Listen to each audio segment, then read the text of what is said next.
Hey guys, Adam Painchaud here with E3 Firearms Association, coming at you live from NRA 2018 here in Dallas, Texas. And you're from here, Texas. That's right. Yeah. So I've got Jeff Gonzales with me, who needs no introduction. I know everybody out there, all of our members are going to know who Jeff is. I've known Jeff for a while. We've trained on the range together. I've taken a lot of Jeff's classes. And, as far as firearms instructors out there, we all know there's a lot of them out there, but I'm sitting here with one of the very short list best in the world right here. Well, thank you very much for the kind words, Adam. You're welcome, Jeff. Should I pay you now? Yes, please, yeah.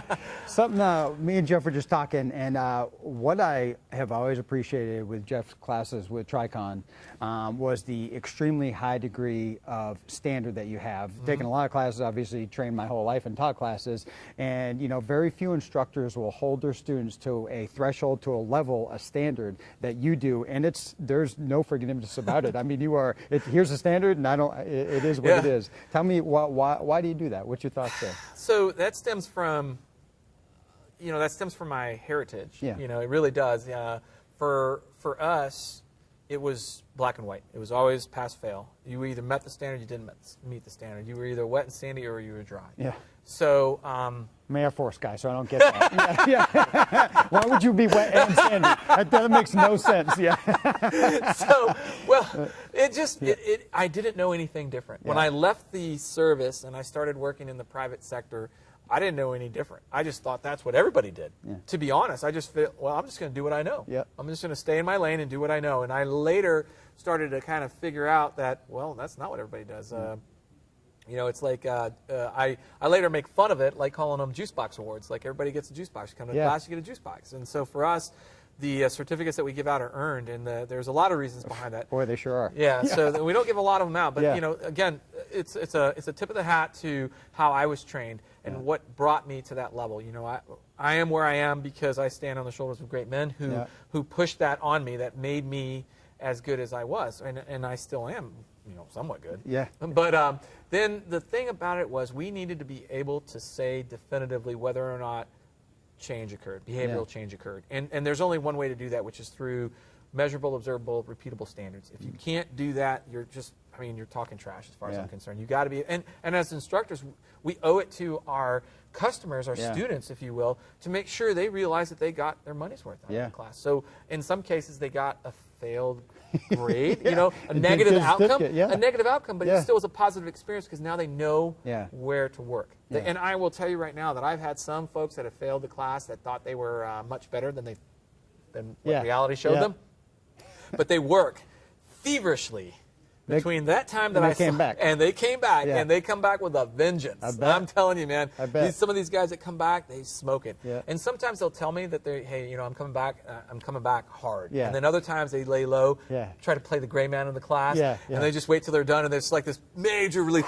So it just depends on the type of personality. But I've always believed it that if you put a standard out there and hold people accountable, they will reach it. That's awesome, Jeff. And when the first time I met you, I took your class, and it was at my early days with the SIG Academy. Yeah.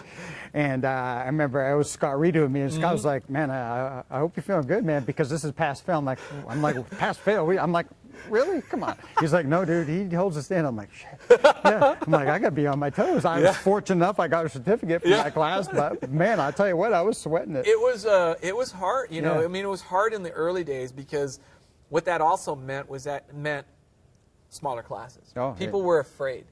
And they still are. They still are to a certain extent. They are, yeah.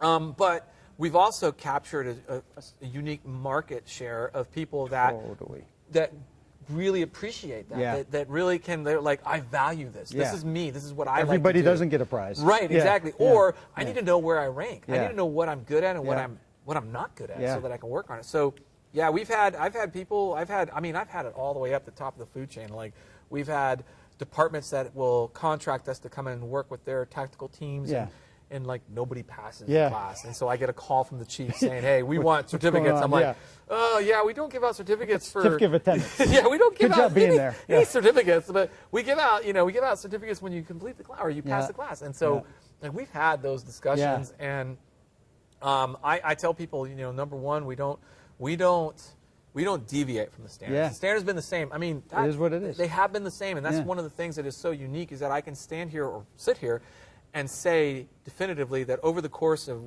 12 years, a dozen years, Yeah. we've collected all those performance metrics, and we can speak with authority about what works, what doesn't work. Like I can sit here and watch a lot of these newer instructors come out on the market, and I'm like, yeah, they have the gift of gab, but they Yeah. don't have metrics to support what they're Yeah. putting out there as far as what they can do. It's like those late night infomercials that will tell you that in 30 days or less you'll lose this much weight. Yeah. Right. Well, Yeah. that's kind of what we see out there. Yep. But we know that if you really want to lose weight, that it's just going to take hard work and dedication. That's awesome. And you're just talking about the firearms instructors out there. As a firearms instructor, what I appreciate about the standards that you hold the students is we teach for a living. So we teach Yeah. for a living. So we're not used to being. And I know that we have firearms instructors with E3 Firearms Association. You firearms instructors, you're not used to being held to a standard. You're used to being the one checking off the qualification, Yeah. and then all of a sudden you're in the hot seat and you got to perform. So as a firearms instructor, it is so important for us to maintain that level of standard and have that continuing education for us. And I'm preaching to the choir on that. I know that. I mean, it's so true, but a good example of that was,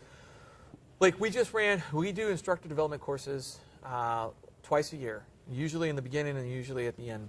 And, we're trying to build up our staff, our training staff. And we start with, it's 4 stages, Yep. right? And the first stage is the resume submission.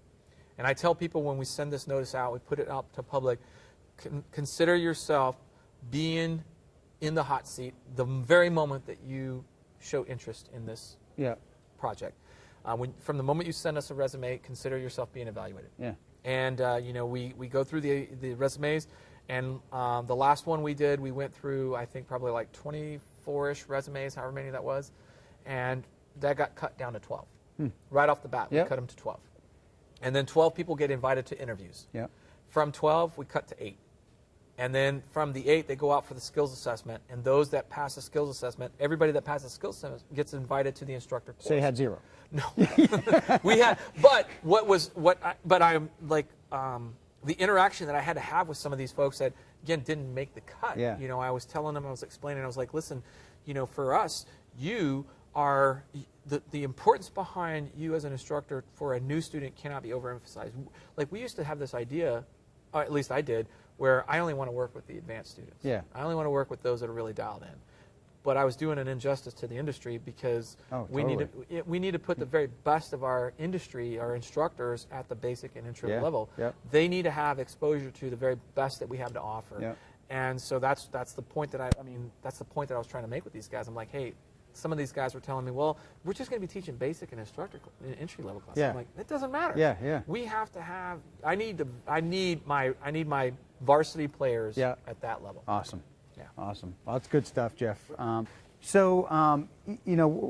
career trainers, and we want people to come to our classes and take our training and all that stuff. But we realize the average Joe out there who's got a gun, he's doing the concealed carry thing, the everyday carry thing. Yeah. They're working a job, Sure. they're dealing with their kids, whatever, and they can't afford to go to the range all the time or take a class, or 2, don't have accessibility to that. What is reasonable as far as a standard for the everyday concealed carry person out there in order to actually do hands-on firearms training? I mean, I don't even know if I know how to answer the question myself. What's a reasonable standard? How often do we train? Well, that's a good question, and I think it's going to go back to what are the standards that we expect them to be able to hold or meet. We've done a pretty good job of starting to crack that nut, if you will, and I think the way that we go about it is that we set an expectation, a standard, right? For you to meet this standard, it's going to require this much. You're going to have to work through this pipeline, right? This pipeline has this many hours to get to that level, and so on and so on and so on. So, and not all of it is live fire. There's a lot of dry practice that we do. There's a lot of reading and literature that we encourage them to take part in. So not all of it has to be on the range, but that buy-in reinforces their commitment, because that's the key thing. I think people, if they want it, they'll get it. Yeah. If it becomes, it was so funny we're talking about this, because I just wrote a blog last week about value. Yeah. Right. When they value, it's like the adage that I kind of led with is, you can drag a horse to water, but you can't force it to drink. Right. The same thing can be said of the training industry. We can drag the students there, but we can't get them to value training until they come to realize the importance behind training. So what we have to do is we have to be able to convince them of the importance behind training, sustained training, right? Not just the once a year kind of thing. You have to be able to put it in. So when we have those levels, okay, so if you want to be at this level, this is how much you need to be able to commit. If you want to be at this level, it's a little less. If you want to be at this level, it's a little less. However, realize that bad things are going to happen, and when those bad things are happening, if you're up here at this level, you're going to perform, or you're going to have a more higher chance of a positive outcome. Right? So it's all relative. Right? If you're happy with this much investment, okay, well, great, but realize that there's a lot of wiggle room left or right of that. If you're way down here, there's a whole bunch of wiggle room. You know, you're like really in the bad way.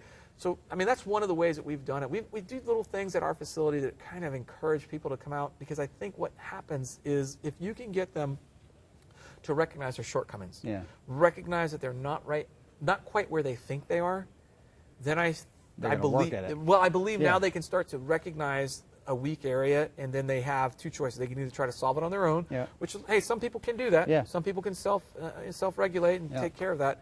I think the majority of people need assistance, and that's where you and I come in. We come in there because we are the one that will guide them through that process to get them where they need to go. So, you know, it's not a science yet, but I feel like we're getting closer to cracking that code. Awesome. I'll tell you what, guys, it's been an honor joining Jeff here at the NRA Show 2018 and talking shop. And pretty cool. And I'll tell you what, if you've never been to a TRICON class, you absolutely need to get to one. You're going to be pushed, and you're going to get a ton out of it. And if you don't end up getting a certificate, you know, I think like what Jeff said, you're going to go back at it and work at it, and you're going to go back and get one. And you know, we need, especially instructors out there, we need to hold ourselves to a standard. We can't just dry fire on the range. And we can't shoot into the berm. Jesus, that gives me so much heartache. We should do a separate video on that. Boy, tell you. But you know, us instructors, we got to shoot, and we got to perform, and we got to perform reasonably well. You know, so you know, hold yourself to a high standard. Seek out Jeff Gonzales, TRICON, and you definitely won't be disappointed. Thank you very much, Jeff. I appreciate it. Adam, it's always my pleasure. Thank you. It's so good to see you. You too. I'm happy about that. Oh yeah. Thanks, everyone. Thank you.